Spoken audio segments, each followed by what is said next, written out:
diretamente com Gaza, mas eu vi muita coisa. Depois teve 2014, que foi 50 dias, que Israel entrou por terra. Então, 2009 e 2014 Israel entrou por guerra, e 2012 e 2021 Israel não entrou por terra. Tá.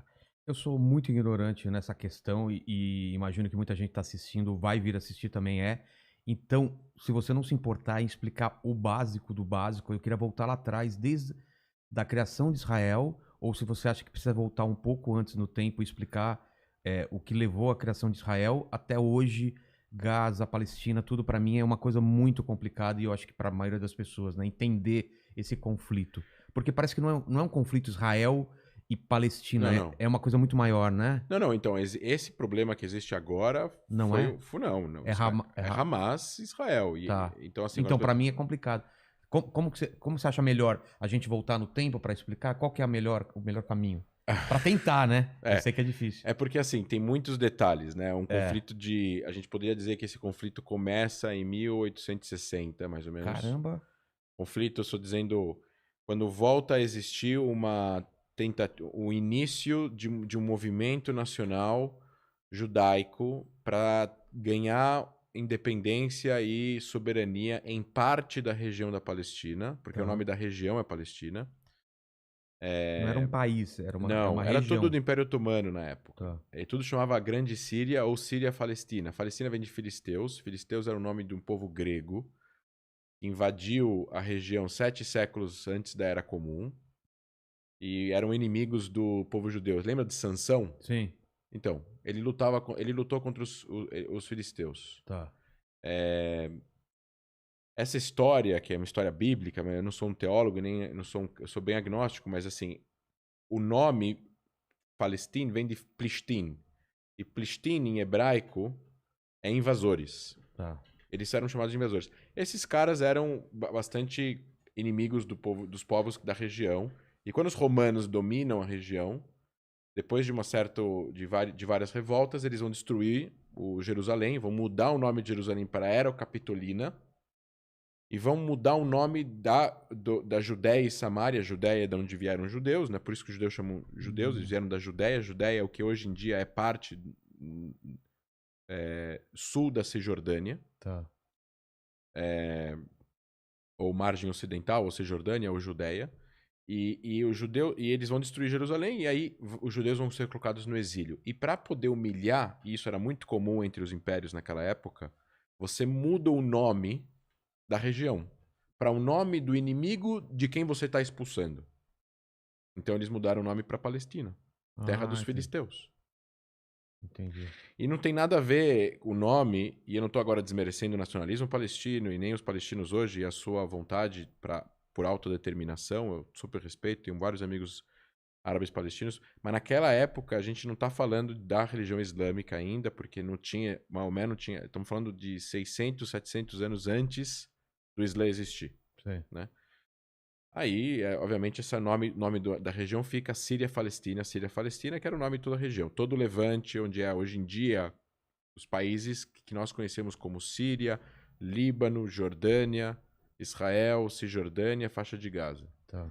Esse pedaço era o pedaço do Levante, que tá num... Você tem dois grandes planaltos e você tem uns enclaves no meio, e é mais ou menos essa região. Então você tem aí toda uma história atrás dessa região, e obviamente Jerusalém como marco importante religioso judaico, depois cristão. Jesus nasce em Belém, é crucificado em Jerusalém, cresce em Nazaré, é tudo lá, né? perto, né? Belém é 20 km para baixo de Jerusalém, Nazaré deve ser 60 km, 70 km para cima, né? Então você tem aí toda uma importância que no final das contas, quando Saladino, o conquistador árabe, que nem a gente tem aqui o conquistador latino-americano, como é que chama? Que toda cidade tem o nome da rua dele, Caramba. Esse é o nome do cara. Sei. É o... Puta, me fugiu. Vê aí, Libertador...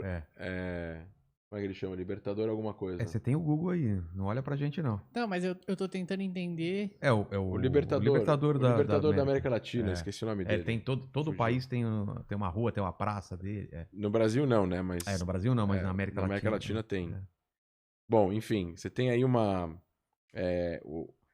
E aí você tem... Bolívar. Bolívar. Não, Libertador Bolívar? Simão Bolívar, Sim, né? sim. Simão Bolívar. Simão Bolívar. É. Aí você tem toda uma invasão. No final das contas, os povos vão se conquistar. O povo árabe vai conquistar parte do Oriente Médio. Eram povos nômades, eram povos politeístas, principalmente, que adoravam imagens. E aí você vai ter uma conquista do monoteísmo, tanto cristão na Europa, como depois a ideia do cristianismo, né, na Europa. Quando Roma adere ao cristianismo, eles vão mudar várias coisas para atender necessidades de diversos povos pagãos ou politeístas. Então, o sábado era o dia sagrado, porque ainda vinha do judaísmo, depois passa a ser o domingo para poder atender um povo pagão aí que adorava o sol. Tá. Então, por isso Sunday, né? Ah, tá. Enfim, você tem aí uma série de coisas relacionadas a essas conquistas e, no final das contas, os árabes vão chegar, conquistar. O Islã vai, obviamente, como uma grande religião monoteísta, depois do judaísmo, depois do cristianismo, vai conquistar Jerusalém e vai construir uma mesquita de Al-Aqsa e o Domo da Rocha, que é aquela cúpula dourada que vocês veem na televisão, no mesmo lugar onde estava o segundo templo judaico que tinha sido destruído pelos romanos. É o mesmo lugar, o mesmo quadrilátero. Caramba, que treta. Pois é. Bela de uma treta. Que treta. E fizeram isso com certeza de propósito. Não, mas não fizeram de propósito no sentido de provocar. Afronta. Ah, não é? Eles fizeram de propósito no sentido de é um lugar sagrado. Ah. Cara, alguns lugares, por incrível que pareça, atraem mesmo o sagrado, Dizem até alguns historiadores que eles fizeram para proteger o local sagrado judaico de uma invasão de não sei quem e tal, mas é que hoje em dia as narrativas estão tão polarizadas que falam é meu, é teu, não sei o que, não sei o que lá. No final das contas, eu acho que isso prejudica para tentar resolver no final das contas. Mas, vamos lá. Essa região, no final das contas, cai na mão dos otomanos, que não são árabes, são turcos. Tá. Então, a gente tem que dividir algumas coisas no Oriente Médio. Primeiro, quais são os níveis de identificação? O primeiro nível de identificação é a tribo. É qual família você pertence. Então, você tem várias famílias. Al-Husseini, Al-Saud, Hashemita, você tem Al-Maqdisi, você tem várias famílias grandes, que são milhares e milhares de pessoas que fazem parte dela. Depois, esse é o primeiro nível de identificação. Então vamos supor que tem uma briga entre duas grandes famílias no século XVI. Até hoje não se falam, não podem casar entre eles e o negócio é sério. O segundo nível de identificação é o nível religioso. Então lá você tem, no Oriente Médio, muçulmanos, que são, aí você tem, dentro do Islã você tem os xiitas e os sunitas. Dentro dos sunitas você tem divisões mais moderados e você tem o sunismo mais militante, que é a Irmandade Muçulmana, que da Irmandade Muçulmana saem os grupos Hamas, Al-Qaeda, Estado Islâmico, a Jabhat al-Nusra e por aí vai. Você tem, fora o Islã, você tem os cristãos, dentro do cristianismo você tem os católicos, os gregos ortodoxos, depois você tem os judeus, depois você tem os drusos, que é uma religião que sai do Islã há 1000 anos atrás, mas eles são árabes. Você tem os beduínos, que são muçulmanos, mas não se identificam tanto quanto árabes, como o povo árabe se identifica. Enfim, você tem... É uma confusão. Depois disso, você tem a identificação étnica. Não tem nada a ver com a religião. Então, você tem os árabes, tem os turcos, tem os persas, tem os curdos, tem os pachas, que são a galera que mora no Afeganistão.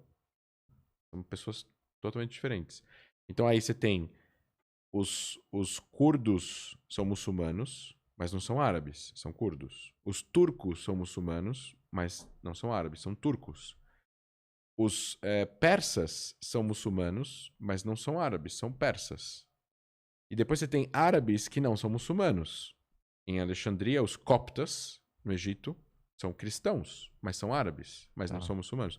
Você tem cristãos no Líbano, tem cristãos em Israel. 200 mil cristãos moram em Israel, principalmente em cidades como Nazaré e Jaffa, que são cristãos, estão lá há 2000 anos.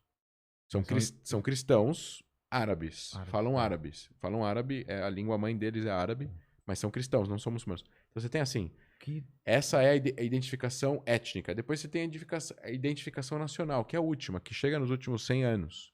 Que é se você é sírio, se você é libanês, se você é Sua egípcio, nacionalidade. se você é iraquiano, etc. e tal. Mas essas identificações, elas são fortes, mas as anteriores são mais fortes ainda. Por isso que existem guerras dentro desses países, muitas vezes entre as pessoas do próprio país.